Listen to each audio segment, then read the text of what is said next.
சர்வதேச அளவிலான ஜவுளி இயந்திரங்கள் உதிரி பாகங்கள் குறித்த கண்காட்சி கோவை கொடிசியா வளாகத்தில் துவங்கியது. இதனை கோவை நாடாளுமன்ற உறுப்பினர் கணபதி ராஜ்குமார் ரிப்பன் வெட்டி திறந்து வைத்தார்.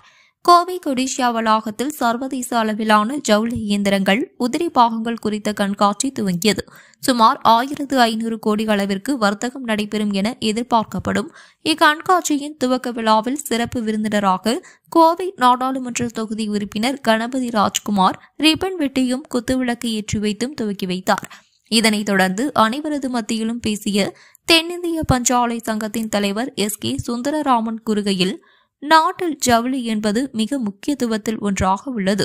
அத்தகைய ஜவுளி ஆலைகள் ஒவ்வொரு வருடமும் ஆண்டு மொத்த விற்பனையில் 3% வரை உதிரி பாகங்கள் வாங்குவதற்கும் 4 முதல் 6% வரை ஜவுளி இயந்திரங்களை புதுப்பிக்க ஜவுளி தொழில்துறையினர் செலவினம் செய்து வருகின்றனர். இந்த நிலையில் ஜவுளி தொழில்துறையினருக்கு ஒரே கூரையின் கீழ் அனைத்து இயந்திரங்களும் கிடைக்கும் வகையில் இன்று இங்கு சர்வதேச அளவில் கண்காட்சி நடத்தப்படுகின்றது. குறிப்பாக உள்நாட்டிலேயே குறைந்த விலையில் இயந்திரங்களையும் உதிரி பாகங்களையும் உற்பத்தி செய்வோரை ஊக்குவிப்பதும் நோக்கமாக கொண்டு இந்த கண்காட்சி காட்சிப்படுத்தப்பட்டுள்ளது என்று கூறினார்.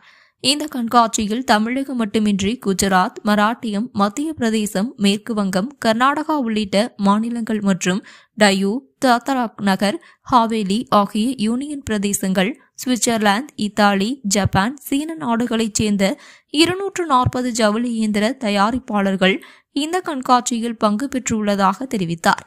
மேலும் இந்த கண்காட்சியின் மூலம் ரூபாய் 1500 கோடிக்கு மேல் வர்த்தகம் நடைபெறும் எனவும் சுமார் 1 லட்சம் பேர் பார்வையிடுவார்கள் என எதிர்பார்க்கப்படுவதாக கூறினார்.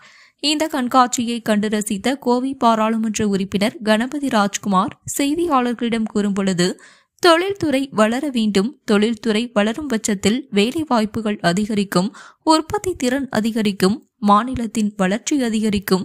எனவே இது மாதிரியான கண்காட்சிகள் நடத்துவது எதிர்கால தொழில்துறைக்கு நல்ல தொடக்கம் என்று கூறினார்.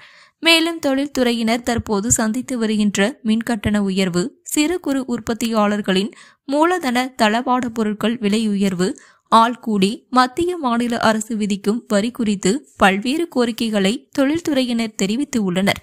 துறை சார்ந்த பிரச்சினைகளை அதிகாரிகளிடம் பேசி என்னென்ன வகையில் தீர்வு காண வேண்டுமோ அதனை நிச்சயம் செய்து தொழில்துறையை மேம்படுத்த பாடுபடுவேன் என்று கூறினார். மேலும் தொழில்துறையின் வளர்ச்சிக்காக தொழில்துறையினர் தன்னை வார நாட்களில் 24 மணி நேரமும் தன்னை அணுகலாம் என்று கூறினார். இந்த கண்காட்சியில் சைமா துணைத் தலைவர்கள் துரை பழனிசாமி, கிருஷ்ணகுமார் உள்ளிட்ட பலர் கலந்து கொண்டனர் என்பது குறிப்பிடத்தக்கது. சவுத் இந்தியா டெக்ஸ்டைல் மேனுஃபேக்சரர்ஸ் அசோசியேஷனுடைய இன்றைக்கி பார்த்தீங்கன்னா இங்கே ஒரு மீட்டிங் நடந்தது. ஒரு டெக்ஸ்டைல் ஸ்பேர்ஸினுடைய உதிரி பாகங்களை பற்றி ஒரு கண்காட்சி. இது வருஷம் நடக்கிறது. இந்த வருஷம் தேர்தலுக்கு பிறகு இப்போ தான் முதல் தடவை நடக்குது. நான் எம்பியா பொறுப்பேற்ற கொண்ட பிறகு இப்போ முதல் முறையாக நடக்குது. இப்போ இவங்களும் பல கோரிக்கைகள் வைத்திருக்கிறார்கள். பழைய மாதிரி கோவையில் எப்படி ஒரு செழிப்போட நூற்பாலைகள் இருந்தோ அதே மாதிரி போகணும். அதற்கு உங்கள் உதவி தேவை, அரசாங்கத்தின் உதவி தேவை அப்படின்னாங்க. கண்டிப்பாக இது குறித்து பாராளுமன்றத்தில் நாங்கள் இதை பற்றி குரல் எழுப்புவோம். சம்பந்தப்பட்ட துறை அமைச்சர் அதிகாரிகளிடத்தில் பேசி இந்த துறைக்கு என்ன செய்ய வேண்டுமோ கண்டிப்பாக நாங்கள் செய்வோம் என்று சொல்லியிருக்கிறோம். இழந்த பொலிவை, அதாவது பொலிவிழந்து வருகின்ற இந்த நூற்பாலை தொழிலை பொறுத்த வரைக்கும், உதிரிப்பாகல் தொழிலை பொறுத்த வரைக்கும் மீண்டும் அதே பொலிவை நாங்கள் தேர்தலில் சொன்ன மாதிரி இதற்காக நாங்கள் கண்டிப்பாக ஒத்துழைப்போம். முதல்வர் அவர்கள் இது குறித்து முதலே பேசியிருக்கார். கோவைக்கு கண்டிப்பாக நம்ம எதாவது செய்யணும்னு சொல்லி முதல்வர் இடத்திலும் சில கோரிக்கைகள் வைத்திருக்கிறார்கள். அதுவும் நாங்கள் போய் பேச போகிறோம். மத்திய அரசிடம் இன்னும் பேசுவோம். இதுதான் அவங்க வச்ச கோரிக்கை. இதை பற்றி சிறப்பாக பிற்காலத்தில் பேசிக்கொள்ளலாம். என்னென்ன கோரிக்கைகள் முக்கியமாக குறிப்பிட்டு கொஞ்சம் வரி விதிப்புகள் பிரச்சனை, கொஞ்சம் கரண்ட் சம்மந்தப்பட்ட பிரச்சனை, இந்த மாதிரிலாம் சொன்னாங்க.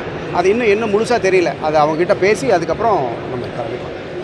கரண்ட் பில் சம்பந்தமாக அதிகமாக இருக்குன்னு சொல்லி ஆமாம், அது அமைச்சர்கிட்ட தான் பேசணும். அது ஸ்டேட் கவர்மெண்ட்டோட பிரச்சனை. ஒரு பாராளுமன்ற உறுப்பினர்கள் முறையில் வேறு இதுதான் கொடுத்தாங்க. வேறு சில பிரச்சனைகள் பாராளுமன்றத்தில் பேசக்கூடிய அளவுக்கு சில விஷயங்கள் இருக்குது. அதை மட்டும் பேச போகிறேன். மற்றதெல்லாம் அப்புறம் பார்க்கலாம். சரி.